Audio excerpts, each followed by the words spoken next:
పారదర్శకంగా ఇక ఇందిరమ్మ ఇళ్ళు నిర్మాణం చేపడతామని చెప్పేసి నిన్న రెవెన్యూ శాఖ మంత్రి తెలంగాణ రెవెన్యూ శాఖ మంత్రి పొంగులేటి శ్రీనివాసరెడ్డి అయితే చెప్పారు. దాదాపు 30 లక్షల దరఖాస్తులు అయితే వచ్చాయి ఇందిరమ్మ ఇళ్ళు. అంటే ఎన్నికల హామీలో భాగంగా ఇది కూడా ఒక కీలకమైనటువంటి హామీ అనమాట. ఇందిరమ్మ ఇళ్ళు నిర్మించి తీరుతామని చెప్పేసి గతంలో బీఆర్ఎస్ ప్రభుత్వంలో డబుల్ బెడ్రూమ్ ఇళ్ళు, అలాగే ఇందిరమ్మ ఇళ్ళు అనేది ఎప్పుడు కూడా కాంగ్రెస్ ప్రభుత్వంలో ఉంటూ ఉంటుంది. కానీ ఇప్పుడైతే మాత్రం దాదాపు ఒక 20 లక్షల ఇళ్ళు అయితే మాత్రం నిర్మించి తీరాలి, సంవత్సరానికి 4 లక్షల ఇళ్ల చొప్పున 5 సంవత్సరాలని చెప్పేసి పొంగులేటి శ్రీనివాసరెడ్డి చెప్పారు. ఈ యొక్క పథకాన్ని మనం ఏ విధంగా చూడొచ్చు? ఇది పేదల పాలిటీ వరంగానే మనం చూడొచ్చా?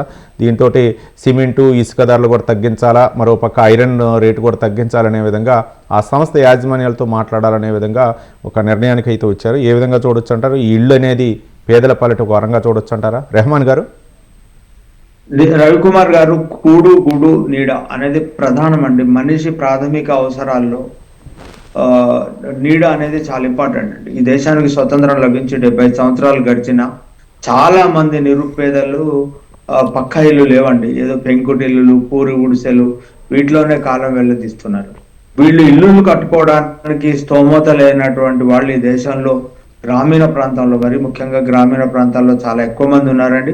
పట్టణాల్లో, మురికివాడల్లో కూడా అంటే ఎంతో కొంత చిన్న స్థలం తమకు ఉన్నప్పటికీ అందులో ఇల్లు నిర్మించుకోవడానికి వాళ్ళకు స్తోమత లేక ఆ ప్రభుత్వ సహాయం కోసం గత 10 ఏళ్ళుగా ఎదురు చూస్తున్నారండి.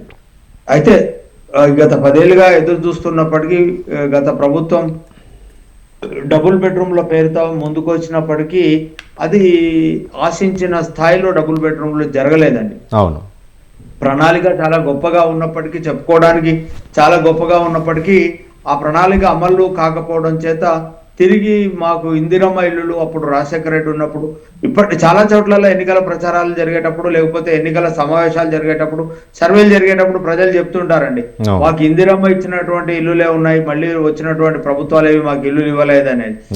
ఆ గతంలో రాజశేఖర రెడ్డి ప్రభుత్వ హయాంలో ఇచ్చినటువంటి ఇందిరమ్మ ఇళ్ల పథకం అనేది పేదల్లో అప్పటి ప్రభుత్వ ఇమేజ్ ను పెంచడానికి చాలా కృషి చేసిందండి. అప్పటి ఆరోగ్యశ్రీ కానివ్వండి, రేషన్ కార్డులు,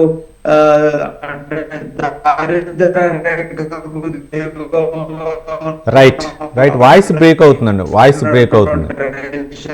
రెహమాన్ గారు ప్లీజ్ ఒకసారి, అంటే కాంగ్రెస్ ప్రభుత్వం ఏదైనా సరే ఒక నిర్ణయం తీసుకుందంటే,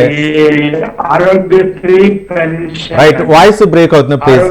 పారదర్శకంగా ఇందిరమ్మ ఇళ్ళు నిర్మించి తీరాలని చెప్పేసి కాంగ్రెస్ ప్రభుత్వం అయితే నిర్ణయించింది. తెలంగాణ ప్రభుత్వం ముఖ్యంగా అంటే దాదాపు 30 లక్షల దరఖాస్తులు అయితే వచ్చినాయి ఇందిరమ్మ ఇళ్లకు సంబంధించినటువంటి అంశాలు. కానీ ఈ చాలా మంది కూడా పెంకుటిళ్ళే ఉన్నాయి. వాటన్నింటినీ వాటి స్థానంలో ముఖ్యంగా ప్లేసులు, ఇళ్ల స్థలాలు ఉండి నిర్మించుకోలేని వాళ్ళకి ఎక్కువ ప్రాధాన్యత, అందులో కూడా ఎస్సీ ఎస్టీ వీళ్ళకే మొదటి ప్రాధాన్యత ఇవ్వాలనే నిర్ణయం అయితే తీసుకున్నట్లు తెలుస్తుంది. రెహమాన్ గారు?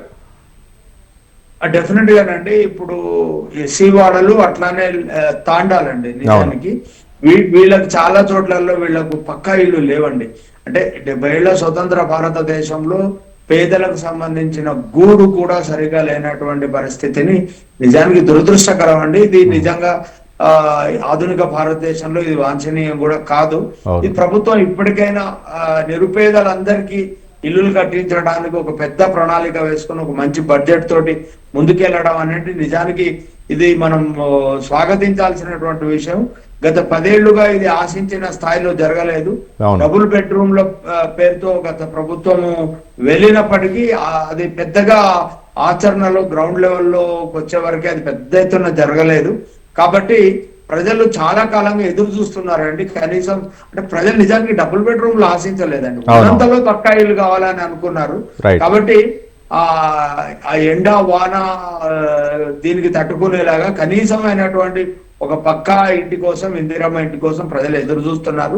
ప్రభుత్వం కనుక ఈ చర్యను, ఈ పథకాన్ని పూర్తి చేస్తే డెఫినెట్ గా గవర్నమెంట్ కూడా పెద్ద ఎత్తున మైలేజ్ పెరిగేటువంటి అవకాశం ఉంటుందండి. రవికుమార్ గారు, రెహమాన్ గారు, అంటే ముఖ్యంగా ఇళ్ల స్థలం ఉండి నిర్మించుకోలేని వాళ్ళకు కూడా ఈ అవకాశం కల్పిస్తాము అని చెప్పేసి చెప్తుంది. అంటే చాలామంది ఒక డబుల్ బెడ్రూమ్ ఎక్కడో ఇచ్చి ఊరు చివరో లేకపోతే ఎక్కడో ఇచ్చి అట్లాంటి పరిస్థితి కాకుండా ఎన్నో సంవత్సరాల నుంచి ఉంటున్నటువంటి ఆ ప్రదేశంలోనే ఇళ్ళు నిర్మించుకోలేని వాళ్ళకు కూడా అవకాశం ఇస్తామని చెప్పేసి రాష్ట్ర ప్రభుత్వం చెప్తుంది.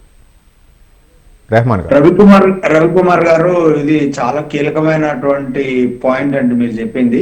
ఒక సెంటిమెంట్ ఉంటదండి, తన స్థలము, తన ఈ ప్రాంతము, తన ఇల్లు, తన పరిసరాలు, తన జ్ఞాపకాలు, తాను పుట్టి పెరిగినటువంటి ప్రదేశంలోనే మనిషి ఉండడానికి ఎక్కువగా ఇష్టపడతాడండి. తనకి ఏదైతే స్థలం ఉందో ఆ స్థలంలోనే ఆ ఇల్లును కట్టిస్తే గనక అక్కడ వాళ్ళు స్థిర నివాసాన్ని ఏర్పాటు చేసుకొని అక్కడ ఉండేటువంటి అవకాశం ఉంటదండి. ఊరి చివరగా కట్టినటువంటి చాలా ఇల్లుల్లో జనాలు వెళ్ళలేదండి. మనం చూసాం గతంలో వచ్చినటువంటి ఊరి చివర ఎక్కడో అసౌకర్యంగా ఉండే చోట అపార్ట్మెంట్ల రూపంలో ఇల్లులు కట్టిస్తే జనాలు అక్కడ వెళ్ళలేదు. ఇప్పటికీ ఖాళీగా పడి ఉన్నాయండి. ప్రజలు అట్లా ఎక్కడో చోట తరలించి ఎక్కడో చోట ఉండమంటే ఉండడానికి ఇష్టపడరండి. ప్రజలకు కొన్ని అటాచ్మెంట్లు ఉంటాయి, కొన్ని సెంటిమెంట్లు ఉంటాయి, వాటికి సంబంధించి. రైట్, థ్యాంక్ యూ రెహమాన్ గారు. వివిధ అంశాలపై మీ వార్తా విశ్లేషణలు అందించినందుకు ధన్యవాదాలు. మొత్తానికి ఇవి తెలంగాణ ప్రజలకైతే మాత్రం ఇది ఒక వరప్రదాయిని ఇందిరమ్మ ఇళ్ల నిర్మాణం అయితే మాత్రం పేద ప్రజలకు ఒక సాకారం కళ అయితే మాత్రం సాకారం అయ్యే విధంగా ప్రభుత్వం అయితే చర్యలు చేసుకుని ఇవి వివిధ దినపత్రికల్లో ప్రచురితమైన ప్రధాన అంశాలపై వార్తా విశ్లేషణ న్యూస్ కేప్. రేపు న్యూస్ కేప్లో మళ్ళీ కలుసుకుందాం. చూస్తూనే ఉండండి స్వతంత్ర.